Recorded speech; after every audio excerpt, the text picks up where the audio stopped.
Esse programa tem o oferecimento de Líderbet, 100% regulamentada. Mega Borrachas, distribuição de peças e serviços.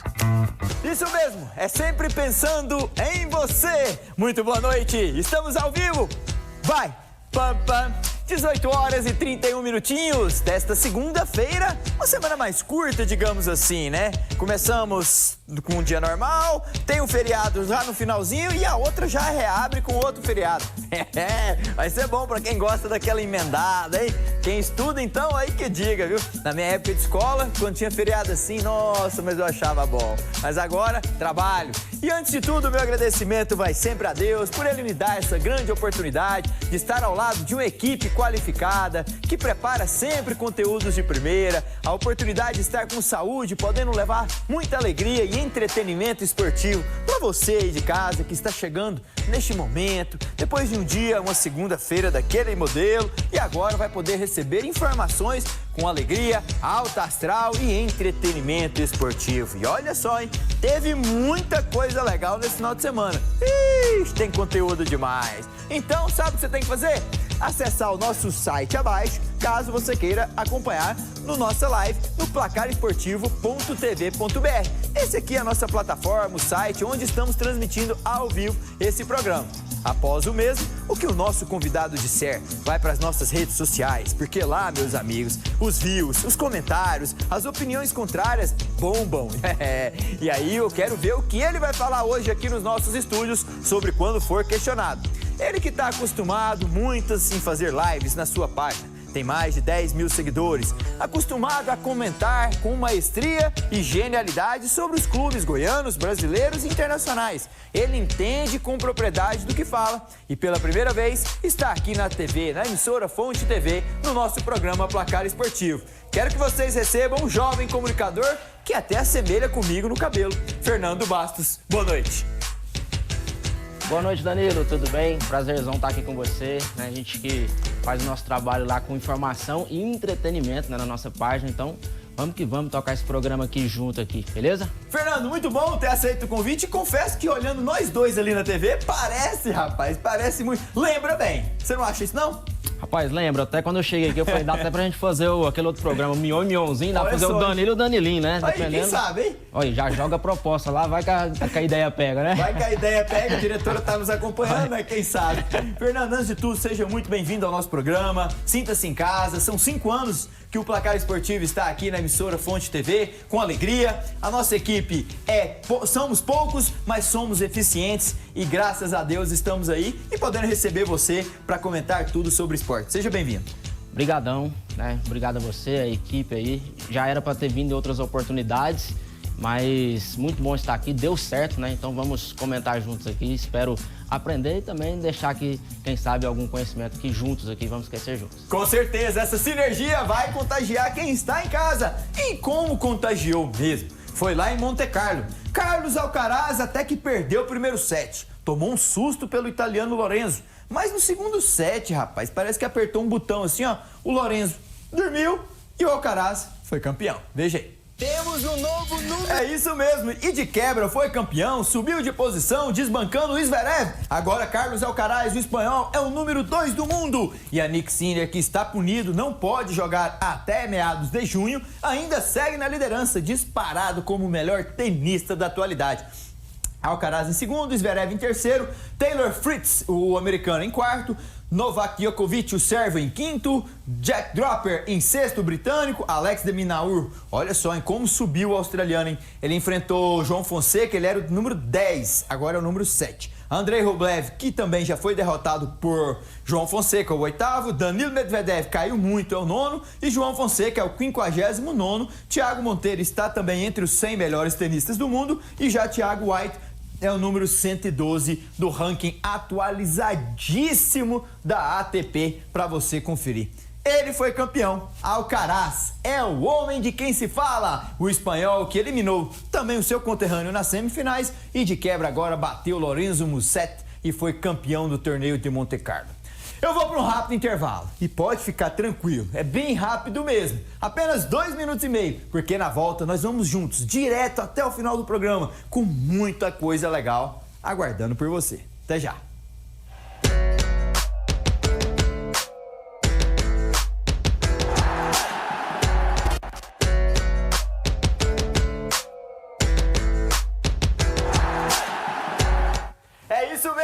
Estamos de volta com o nosso programa Placar Esportivo nessa segunda-feira abençoadíssima por Deus, com alegria podendo comunicar com você aí do outro lado da telinha.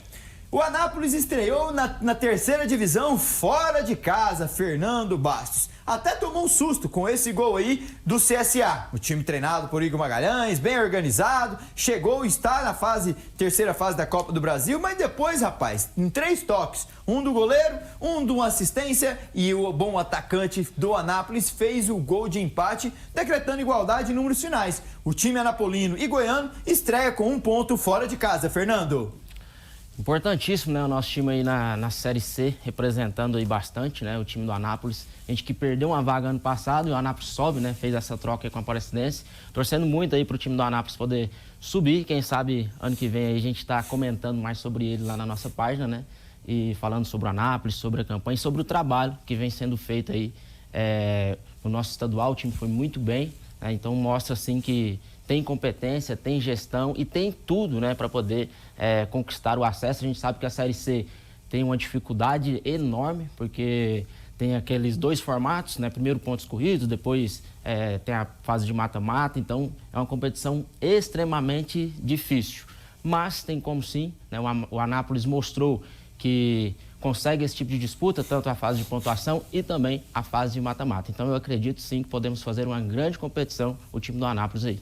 O Anápolis que manteve o seu treinador, manteve grande parte daquele elenco, renovou com alguns jogadores, inclusivamente o Igor Cássio, está recuperando de lesão, vendeu, né, no caso, transferiu o Ariel para o Atlético. Esse Anápolis, até onde nós podemos sonhar com ele nessa competição, ao seu ver, Fernando? Então, igual eu falei, a Série C, né, a gente está numa condição de mercado, eu falo muito sobre o mercado da bola ali, muito difícil hoje. E os times que vêm mais organizados para essa competição, eles conseguem sim, igual você falou aí, né, o Anápolis consegue manter uma base, mantém treinador, né, a gente que sabe que um trabalho ali de médio, né, prazo ali é interessante, principalmente por causa do tiro curto, né, 19 rodadas ali na primeira fase. Então, isso é muito importante e faz sim a gente sonhar, por que não, né, beliscar ali uma daquelas 8 vagas ali para a próxima fase, por que não? Então, eu acredito bastante. E hoje tem mais jogos da Série C, é isso mesmo. Tem o jogo entre Londrina, que subiu recentemente, né? O Londrina estava na Série B, agora está figurando na Série C. Tá aí, o Londrina que recebe o Ipiranga. Você pode aproximar o seu celular com a câmera, apontando para o QR Code aqui ao lado e caindo lá na casa da Líderbet, 100% regulamentada, que está dando favoritismo total à equipe do Londrina. Com 1,90 para a vitória do time mandante no Estádio do Café, para o Ipiranga 4,8 e para o empate 2,95. Então sugiro a você, para brincar com moderação, acesse o QR Code aqui ao lado e vá lá na Líderbet e desfrute de uma casa 100% regulamentada. Quem desfrutou mesmo foi o Goiás Esporte Clube, que não vencia, nunca sabia o que era isso, Fernando, lá no German Grove. E em menos de 5 minutos, esse aí que foi expulso, Wagner Mancini, conseguiu colocar 2, 3 peças e organizou o time para que o Goiás vencesse o Operário de Ponta Grossa e consegue 100% de aproveitamento até o momento no campeonato. Esse Goiás de Wagner Mancini está deixando o torcedor sonhar? Então, pelo menos agora o torcedor passa a acreditar um pouco mais, né? Tem aquela satisfação por parte do torcedor, porque vê pelo menos um time mais aguerrido, né? Claro que ainda falta uma composição, né? A gente sabe ali, essa janela acabou que foi uma janela que o time trouxe apenas um atleta, mas eu acho que muito por causa daquela janela excepcional aí pré-mundial. Mas com o Wagner Mancini, com certeza, né? A gente já vê um time mais aguerrido, um time mais querendo o jogo e indo, quando não vai na técnica, vai na raça. Um pouco do que a própria Série B, né, cobra aí para os times aí durante toda a competição. Então eu acredito sim que é um time que agora dá uma certa esperança para o seu torcedor, viu, Danilo? O Wagner Mancini, que deixa o Goiás o ano passado com 7 vitórias, sem tomar nenhum gol, estreia 2 jogos de novo na Série B, tomando um gol e fazendo 3. Esse Wagner Mancini, ele está cada vez mais mostrando que é um treinador ideal para esse Goiás? Então, o Wagner Mancini, né, é um treinador que, se você for pegar a trajetória dele, ele sempre foi um treinador que faz muitos gols. Os seus times sempre fez muitos gols por onde ele passou, né? É um treinador que a grande parte da sua carreira ele passou na Série A e sempre foi um treinador muito ofensivo. Qual que era o grande problema do Wagner Mancini, né? Era também, por outro lado, um treinador que toma muitos gols. Mas, ano passado, né, quando ele chega ao Goiás, demora um pouquinho ali se encaixar, mas quando encaixa, faz aquela reta final surpreendente lá, sem tomar gols, né, já chegando aí a 9 partidas, se formos contar com essas de agora, sem perder, né, à frente do Goiás, e mostrou-se um treinador que agora toma menos gol. Talvez, quando ele viu essa deficiência de gols, podendo inclusive, se melhorasse isso, ir para outra prateleira como treinador, e ele vai e traz o Hever justamente para suprir essa deficiência dele, e ao que parece até aqui, né, vem dando certo. Vem dando certo, e Wagner Mancini, após o confronto, viu o time desta maneira. Veja aí. Não tenha dúvida que é muito difícil jogar aqui. O Operário já vem há alguns anos aí com uma formação difícil, né, de ser enfrentada. Então, por isso, a gente sabia que nós teríamos que tomar alguns cuidados que foram tomados. Eu acho que o mais importante é que a nossa equipe não desistiu da partida em momento algum. Mesmo tendo dificuldades na metade do segundo tempo após a marcação do gol do Operário, a gente caiu um pouquinho de produção e com as alterações a gente teve um revigor no jogo e isso acabou nos dando a possibilidade do empate e da vitória. A gente leva uma vitória importante, acho que a maioria dos clubes terão ou terá dificuldade jogando aqui em Ponta Grossa, visto que a equipe do Operário é uma equipe realmente muito acertada. A expulsão foi um lance que o Tadeu repõe a bola rápida, o Bosquila ele entra na frente do Tadeu, aí o árbitro manda voltar, seria uma saída de contra-ataque, o jogo ainda estava 0-0, ele nem quis saber o que eu estava falando, ele já veio e me deu amarelo. Aí eu bato palmas, falando para ele, beleza, tá bom, e ele interpretou como se eu estivesse zombando da sua marcação, aí veio e me deu o segundo amarelo, acabou me tirando não só do jogo de hoje, como do clássico de quinta-feira, mas enfim, ele é autoridade máxima, a gente tem que aceitar. Eu fico vendo na TV, às vezes, vários treinadores fazendo muito mais e não recebem cartão. Eu só gostaria que fosse usado o mesmo critério. Eu não ofendi ninguém, eu não falei palavrão, eu não saí da minha área técnica, enfim. Ele até questiona, né, a decisão do árbitro que o expulsou. O árbitro foi bem rigoroso ou o Mancini ali às vezes pode ter proferido alguma palavra que incomodou o árbitro e até relatou na súmula? Então, eu tive o cuidado de olhar na súmula ali, assistir essa entrevista pós-jogo. E, de fato, o árbitro questionou que, após tomar o amarelo, né, o Mancini meio que tirou onda, né, tirou sarro ali do cartão, e assim ele foi e aplicou o cartão vermelho. O árbitro, inclusive, parece o Mbappé, né? Já reparou? Parece, né? Parece. E ele é aquele mesmo árbitro, na verdade, ele é um árbitro que gosta de dar cartão. Se você for pegar a trajetória, acho que é Bruno Mota, né? Ele gosta de dar cartão, então, claro que excede um pouco do que o Mancini fala, ele tem razão, e é um pouco do que a gente que comenta, que gera conteúdo, às vezes cobra da arbitragem. Eu falo assim, não é nem má fé às vezes, né? Às vezes é só o critério, né? Às vezes falta um pouco de critério. Se os critérios fossem mantidos, beleza, mas ora o critério é de um jeito, ora o critério é de outro, e no mesmo árbitro, né? Às vezes você vai pegar esse mesmo árbitro aí, ele vai pitar outra partida, né? Então, de fato, precisávamos entender o que falta, né? Então, o critério é uma das coisas que pesa bastante. Então, o certo ponto ali, eu concordo com o Wagner Mancini, sim. Esse é Fernando Bastos. Vou pôr na tela os confrontos rapidinho, produção, dos 5 próximos jogos do Goiás, que eu quero ouvir o Fernando. Quantos pontos podemos esperar do Goiás? Ele que enfrenta o Vila Nova na quinta às 19. No domingo de Páscoa, a equipe do América Mineiro fora de casa. Depois recebe Paysandu em Goiânia. Visita a equipe do Botafogo de Ribeirão Preto no interior de São Paulo. E depois recebe Jair Ventura com o seu Avaí em Goiânia. O que pode se esperar nesses próximos 5 jogos do Goiás? Então, esse ponto fora foi importantíssimo, né? Dentro do GK, você mesmo falou que a gente não vencia lá, o time do Goiás tinha essa dificuldade em vencer lá, não só o Goiás, né? Lá dentro do GK o time do Operário é muito forte, então a gente não esperava, mas nos próximos duelos aí, o Goiás tem uma caminhada difícil, tem esse clássico que nos últimos confrontos aí vem tendo muitas dificuldades, né? Vamos ver como é que o Goiás vai se comportar nesse clássico de quinta-feira, mas dá sim para vencer os jogos em casa, precisa vencer, Série B é isso, e os jogos fora aí dá sim para buscar um ponto, por exemplo, contra um Botafogo, né? Se você vê, é um time que tem as suas certas dificuldades, então dá para buscar esse ponto fora. Mas desses 15 pontos aí, se o Goiás conseguir buscar aí uns 9, 10 pontos, é interessante, na minha opinião, pelo começo aí de trajetória do Goiás difícil e por ter buscado esses pontos dentro do GK lá. Estamos falando de 2 que já foram, mais 5 jogos, seriam 21 pontos, conseguindo 16 pontos para Fernando Basso, estaria um número excepcional para esse início de Série B.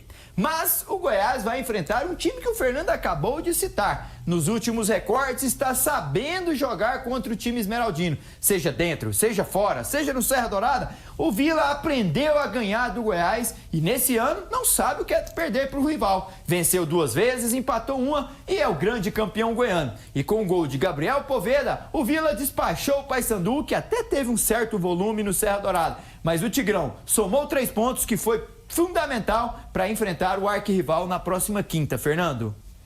Chega empolgado, né? A torcida estava, de certa forma, cobrando pelo primeiro jogo aí contra o Coritiba, né? O time não conseguiu vencer. Inclusive, quando o Rafael Lacerda fala, né? Ganhar lá dentro do Couto não é fácil, todo mundo vai ter, assim, os seus problemas lá dentro, né? Um time muito forte de Coritiba. E nesse segundo jogo, conseguiu dar a resposta, né? Claro que o placar por 1-0, a torcida quer mais, né?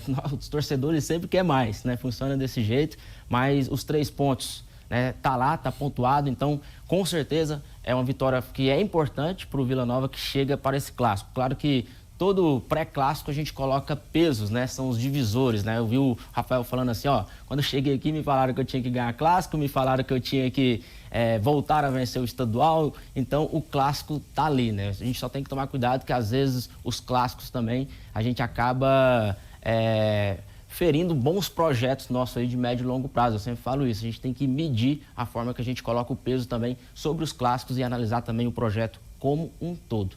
É isso mesmo. E para analisar esse projeto como um todo, nada melhor do que ouvir o treinador que foi campeão goiano. Passaram-se 20 anos. Vários treinadores estiveram no Vila Nova e nenhum deles conseguiu fazer o que o Lacerda fez, que foi ganhar o título de campeão goiano. E ele disse o seguinte, veja aí.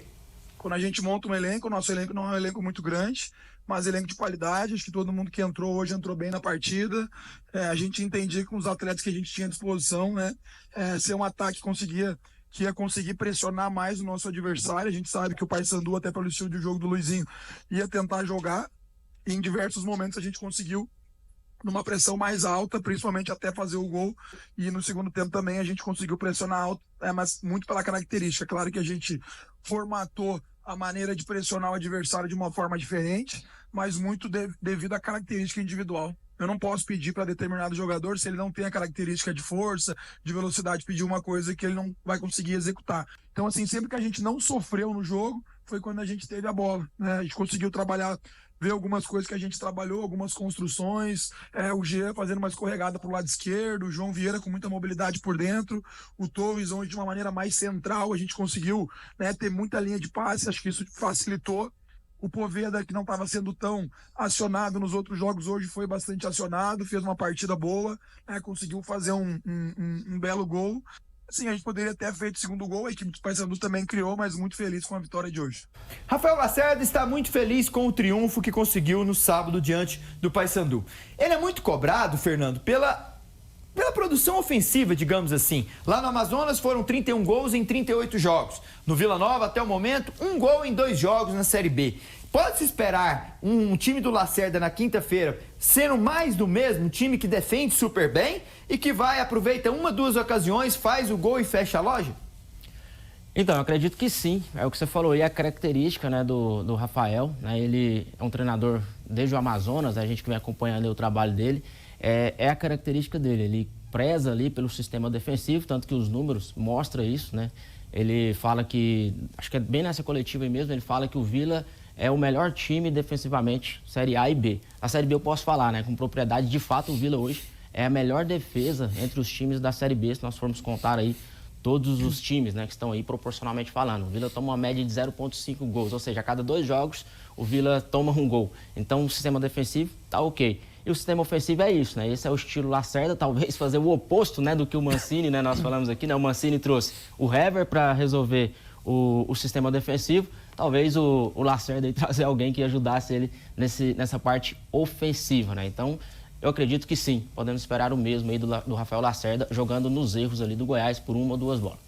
Fernando Bastos disse que o Goiás pode conseguir 10 dos 15 pontos nos próximos jogos. O que ele vê do Vila Nova? Enfrenta o Goiás fora de casa no estádio Ale Pinheiro na quinta-feira. Já no domingo recebe na reestreia do bom gramado do Oba, com o oferecimento lá das gramas King Grass, que fez todo o planejamento das gramas, que está um tapete no Oba. Enfrenta o Botafogo e a Chape na sequência. Depois o Cruzeiro pela Copa do Brasil fora de casa e visita Minas Gerais também, onde enfrenta o Atlético. O que se espera do Vila nesses 4 jogos da Série B, tirando o Cruzeiro? Fernando? Então, esses 4 jogos aí da Série B, eu acredito que o Vila possa sair vitorioso aí de 3 jogos, tá?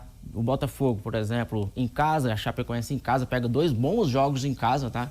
Então é importante fazer aí sim os 6 pontos. O clássico é clássico, né? Mas o Goiás chega num melhor momento, pelo atual aí. Mas o Vila foi campeão goiano, mas o momento do Goiás, né? Aquela troca de treinador, então eu acredito que o Goiás, jogando em casa, é o favorito para esse duelo, mas depois os 9 pontinhos aí também dá para o Vila Nova buscar, porque o Atlético também, vale lembrar que ele joga em casa e não, né? Porque está jogando lá em Belo Horizonte, que é quase 200 quilômetros de São João del Rei. Então, praticamente, sem pressão nenhuma da torcida do Atlético, então dá sim para o Vila Nova também vencer. É um time que não tem aquela musculatura ainda de Série B, né? Ainda tá ali. O que eu vim fazer aqui, né? O Atlético, então, tá brigando para se manter na competição. Então, agora é a hora do Vila Nova aproveitar e tirar aí esses 9 pontinhos aí, desses 4 jogos. É isso mesmo, esse é Fernando Bastos. Já o Dragão, que também está na Série B, visitou o estádio Santa Cruz, lá em Ribeirão Preto. Rapaz, eu esperava mais facilidade, viu, Fernando? Confesso. Mas só que o Botafogo fez esse gol de bola parada e o Tencate ficou bravo, porque o time não pode cometer certos erros de desatenções como esse, numa bola parada. E depois o Watson até reclamou de uma penalidade, que ao meu ver foi realmente, e conseguiu fazer o gol nos minutos da reta final, digamos assim. Foi um ponto que o Atlético conseguiu ou 2 que ele deixou lá em Ribeirão? Então, eu vi o Watson falando sobre a questão de concentração, né? De fato é o que falta, né? Mas também é difícil jogar lá em Santa Cruz, principalmente com o treinador que o Botafogo tá, né? Conhecido nosso aqui, o Márcio Zanardi, ele tem os pontos fracos dele, que a gente pode estar pontuando também, mas é um jogador que faz uma transição, um treinador que faz uma transição muito boa e coloca, sim, a sua dificuldade dentro do jogo e tem, né, um costume de trabalhar com times reativos, né? Ele veio lá do futebol paulista, São Bernardo, né? Teve a passagem aqui pelo Goiás e agora está num time com característica que ele gosta de jogar. Então, eu já sabia que não seria uma partida tão simples assim, então eu acredito que esse pontinho, é o que eu sempre falo, vencer dentro de casa e buscar o pontinho fora, outras equipes vão ter muita dificuldade com o Botafogo lá dentro. Muitas pessoas estão colocando o Botafogo, né, como um time bem fragilizado, mas não é, tá? Tem jogadores muito rodados lá, o próprio Alexandre Jesus, né? Então foi sim um pontinho conquistado.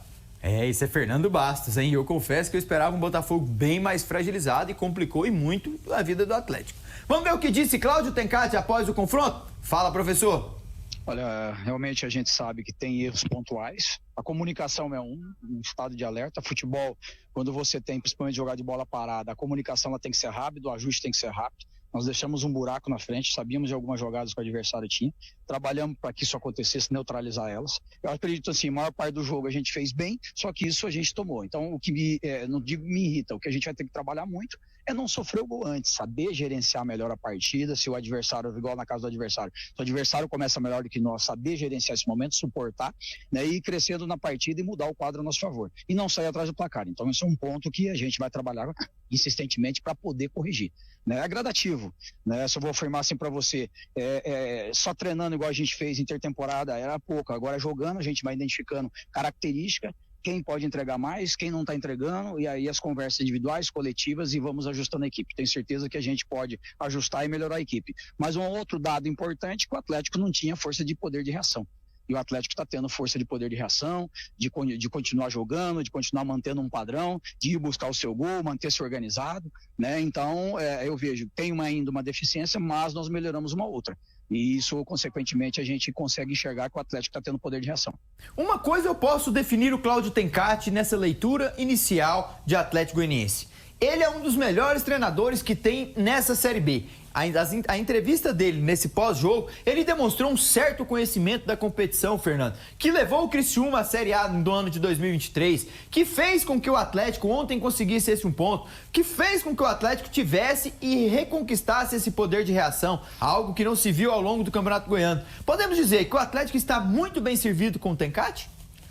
Então, tá sim, né? Igual você falou, o Tencate, ele tem trabalhos bons, né? Se você for olhar aí a carreira do Tencate, ele costuma ter aquele médio e longo prazo, né? Tanto no Criciúma, é o maior exemplo, eu era um dos treinadores mais longevos, né, no nosso futebol, quando ele estava ali no Criciúma, e agora no Atlético, igual você falou, ele é um cara que conhece bastante a competição, conhece bastante ali a Série B. O que pega no Atlético, né, ele pontuou bem, né? O time tá tomando gol, tá sempre saindo atrás do placar. Então é algo que tem que ser resolvido assim, o mais rápido possível, porque é um time que tem camisa, é um time que tem elenco e é um time que tem treinador. Mas a desatenção, às vezes, vai deixando pontos pelo caminho, e esses pontos pelo caminho, lá no final a gente fala de Série B, né? Série B é 2 pontinhos, 1 pontinho, o time tá ficando de fora aí, como a gente bem sabe aqui no futebol goiano. O Atlético Goianiense enfrenta quem, produção, nos próximos 5 jogos? A Ferroviária em Araraquara, depois recebe o Cuiabá em Goiânia, visita o Amazonas em Manaus, recebe o Grêmio Novo Horizontino em Goiânia e visita Florianópolis, a linda cidade lá em Santa Catarina, para enfrentar o seu ex-treinador Jair Ventura com o Avaí. Podemos esperar 15 ou menos pontos do Dragão? Então, o Dragão já tem alguns adversários mais difíceis, né? Se você pegar, por exemplo, a Ferroviária, né? Se a gente for olhar por cima, assim, é um time frágil, né? Até comentei com o Danilo aqui nos bastidores, mas é um time que também coloca suas dificuldades dentro da fonte luminosa. Então, é bom, questão da concentração, o time ficar atento, mas aí eu volto naquela questão. Dentro de casa, o time tem que fazer valer, tem uma certa dificuldade aí, vai pegar, por exemplo, um Cuiabá, que é chato, né? O time vem aí da Série A, mas eu acredito que dá sim para fazer aí dos 15 pontos, quem sabe aí uns 8 pontinhos aí, um pouquinho menos do que o Vila e Goiás. Acho que a trajetória aí do Dragão é um pouquinho mais difícil, mas dá sim para buscar ali uns 7, 8 pontos, dá. Não só os goianos jogaram, tivemos muitos mais gols pela Série B, então é hora de bola na rede.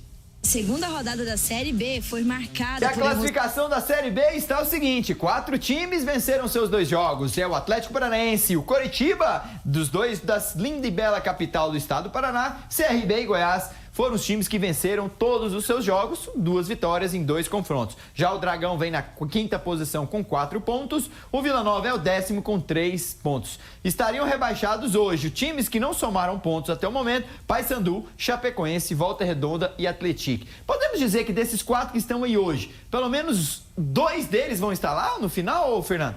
Do G4. Do Z4. Z4, sim, eu acredito que sim, né? Eu vejo ali, por exemplo, a Chapecoense com muita dificuldade, o Volta Redonda com muita dificuldade e o Atlético tendo que suar também para sair dali, né? Mas um pouquinho mais acima desses demais aí pela organização do time. Já que você falou de G4, será que teremos quantos desses 4 times que estão hoje lá na linha azulzinha? Então, hoje eu acredito muito nos goianos e paranaenses, né? Eu acredito que vai ter ali, e hoje desses times que estão aí, pelo menos 2 ali. Vamos colocar o nosso goiano e o Atlético Paranaense. O Goiás, o Atlético Paranaense e as outras 2 vagas aí, quem sabe aí. Tá bonito, né? Primeira parte ali da tabela. Todos os nossos times goianos, quem sabe a gente consegue emplacar aí 2 vaguinhas pra Série A, ou quem sabe 3, por que não, né? Verdade, seria muito bacana mesmo ter os 3 times da Série A lá aqui do estado de Goiás. Esses times almejam um dia chegar, sabe aonde? Na Série A. E olha, tivemos uma chuva de gols. Calma. Mas teve um jogo que ficou 0-0. Põe na tela. Para abrir a rodada do Brasileirão 2025. Classificação do Brasileirão da Série A. Tem 2 times que estão invictos, hein? É Flamengo e Palmeiras. E será que podemos dizer já, Fernando, te perguntando de cara, que esses 2 times vão brigar pau a pau, olho no olho, dente por dente, até o final do Brasileirão, pelo título? Mais uma vez, né? Com certeza esses times aí estarão lá no topo, né? Até pela estrutura e pelo que vem fazendo, né? Eles conseguem abrir um pouco de margem aí para os demais aí na Série A do futebol brasileiro. Juventude e Vasco da Gama, em 3 jogos, 2 vitórias, conseguem entrar dentro do G4 momentaneamente. Vemos na zona de rebaixamento o Galo Mineiro, rapaz, que não venceu ainda. O Hulk não estreou a marcar no Brasileiro. O Santos com 1 ponto, o Vitória também e o Sport de Recife. Será que desses 4 aí, a mesma pergunta que eu te fiz na B, vamos ter quantos desses times no final do ano aí, no Z4? Então, quem tem que se ligar aí é o Sport e o Vitória, né? Eu acredito que pelo que é a Série A, Esses dois times aí tem que buscar pontos o quanto antes, senão tem dificuldade sim. Então, hoje eu colocaria esses dois aí também na reta final lá do nosso Brasileirão, brigando para não cair. E o Mirassol podendo entrar ali. O Mirassol tá ali, né? Tá na primeira vaguinha. Tá ali, querendo entrar, né? O Pedro Caixinha foi demitido agora à tarde, lá em Santos, no interior de São Paulo, em uma nota oficial publicada pela página do Santos Futebol Clube. Neymar até veio às redes sociais elogiar o trabalho do Mister, mas não encaixou, não deu liga. O time que chegou até as semifinais do Campeonato Paulista, sendo eliminado pelo campeão Corinthians. Pedro Caixinha deixa o Santos com saudades ou não vai embora tranquilo? Então, acho que vai embora sem saudades, né? Acho que o próprio torcedor do Santos esperava um pouquinho mais, né, do treinador. E agora, quem será que vem, né? Será o Dorival? Será o Diniz, né? Então agora fica a pergunta, mas o Pedro Caixinha, sem saudades aí pro Pedro Caixinha. Acho que até o próprio torcedor do Santos esperava muito mais aí do professor. Os números dele, produção, eu sei que vocês pegaram, vocês não iam facilitar, olha lá, foram 17 partidas, 7 derrotas, 6 vitórias e apenas 4 empates, 43% de aproveitamento, muito baixo, ou seja, abaixo, não passaria de ano. Não passaria. Não passaria, 26 gols, 21 gols sofridos, teve ali um aproveitamento de 54% de posse de bola nos seus jogos, está fora do Santos, já vai voltar para Portugal, Pedro Caixinha, e o próximo pode ser Leonardo Jardim também, que está lá no Cruzeiro, assim, ó, ele tá balançando, rapaz, se der um vento forte, ele cai. Após a saída de Pedro Caixinha, quem será o novo comandante do Santos? É uma pergunta que vou fazer para você. Se você contrataria, se tivesse o poder da caneta, o poder do dinheiro, Dorival Júnior, Sampaoli, Tite, Fernando Diniz ou Luiz Castro, ex-Botafogo? Com essas opções aí, com o time do Santos, que o Santos tem hoje, eu iria de Sampaoli, um time mais vertical, né? Colocar o time para jogar. O difícil é lidar o dia a dia, né? O dia a dia do São Paulo é mais difícil, mas aí coloca lá, se vira o diretor de futebol, se vira, né? Mas um cara mais vertical. Agora, se quiser um cara mais... uma linha mais equilibrada, talvez o Luiz Castro ali também faz muito sentido. Apesar de que eu acho que fica entre Diniz e Dorival. Você falou do treinador do Cruzeiro, mas eu acredito que fica entre esses dois. Eu penso que o Dorival, os diretores do São Paulo estão esperando mais um pouquinho o Zubeldia cair para que ele vá para lá. Isso é o que eu penso, mas não quer dizer que pode acontecer ou não, né? Se o Santos chegar com a proposta, tem o Neymar até o meio do ano. O que pesa também é o Neymar ficar pouco tempo, né? São mais 6, 7 jogos, se não me engano. É até junho agora, né? O contrato dele e depois vai embora. Aí os caras ficam com aquela barca lá que cria o time do Santos. Eu vou para um rápido intervalo. Pode anotar aí, ó. Vamos anotar juntos. Mais 2 minutos e eu estou de volta. Eu vou te mostrar tudo da NBA com Bruna Medeiros, sempre com aquele olhar clínico que somente ela vê. Também vamos juntos discorrer sobre a competição milionária. A Champions League da Europa amanhã e a Fórmula 1 tem uma dobradinha da McLaren que está deixando Max Verstappen assim, ó, de cabelo em pé. Já já.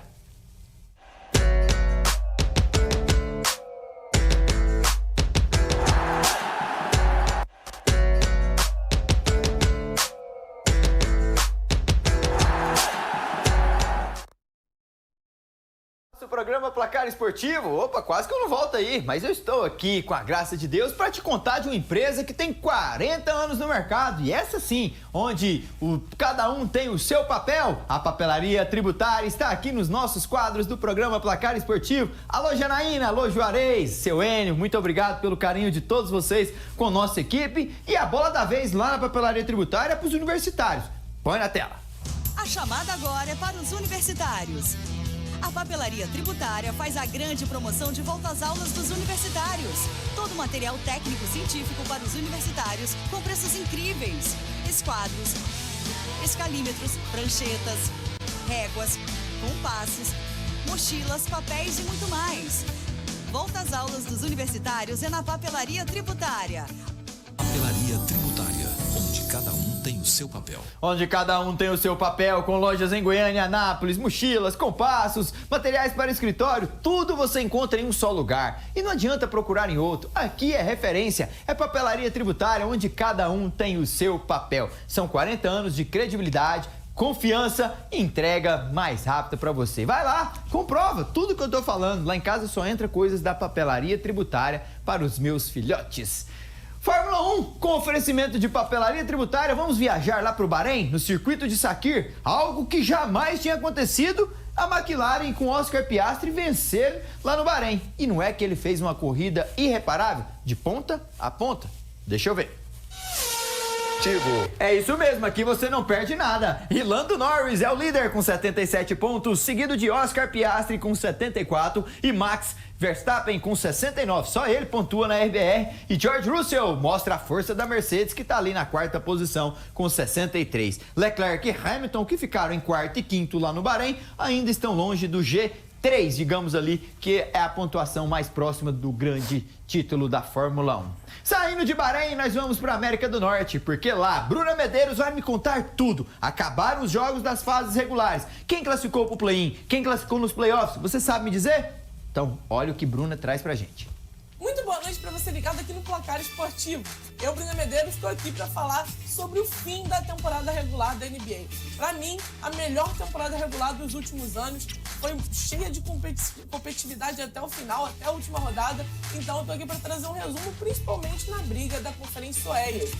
É isso mesmo, LeBron James deu um passe ali a lá, Ronaldinho, hein? Os play-in é o seguinte, desses 8 times que estão aqui, só vão 4 para os playoffs, ai. No play-in teremos o time da Flórida contra o time de Atlanta, os Hawks. O Steph Curry vai enfrentar Ja Morant contra os Memphis Grizzlies, primeiro jogo lá em São Francisco, já amanhã. O Chicago Bulls recebe o Miami, também da Flórida. Lá em Sacramento teremos Kings contra Mavericks. É, meus amigos, os play-in, hein? Ai, não pode ficar o Steph de fora. Já nos playoffs, olha só, hein? Pacers contra Bucks de Giannis, New York Knicks contra Detroit Pistons, Nuggets contra Clippers e os Lakers vai enfrentar Anthony Edwards lá de Minneapolis, o time dos Timberwolves. Aumenta o som agora, produção, pode aumentar porque eu quero ouvir o hino da Liga Milionária. Nesta terça-feira teremos jogos da volta das quartas de final.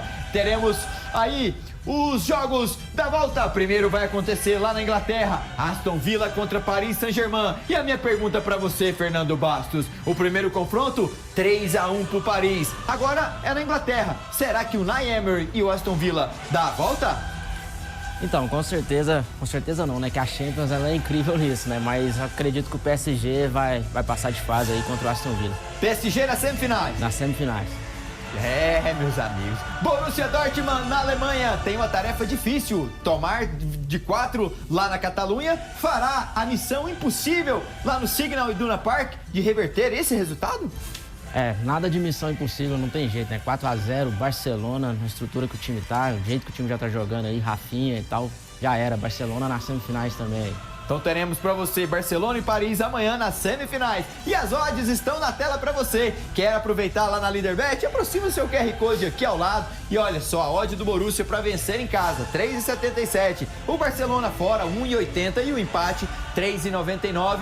Lembrando que o Dortmund tem que fazer 4 gols para tentar ir aos pênaltis para ir às semifinais. E as odds do Paris Saint-Germain, que tem uma tarefa complicada. Esse time do Aston Villa, ai, hein? Vai vendo, 3,23 pro Aston Villa vencer. O Paris Saint-Germain 2,4 e o empate 3,69. Lá na Leaderbet você pode desfrutar dessas odds incríveis da casa 100% regulamentada. Abre aqui a produção, a câmera, por gentileza.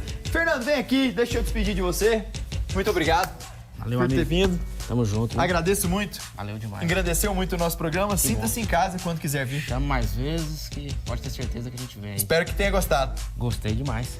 Que bom. E obrigado por abrir as portas, né? Primeira vez na TV. Que isso. Fica à vontade. Gostou? É diferente que quando tá assistindo em casa? Vixe, bem diferente. A que é bacana, viu? Um abraço, Fernando. Muito obrigado. Um abraço. Outro. A você de casa, um beijo grande. Tchau.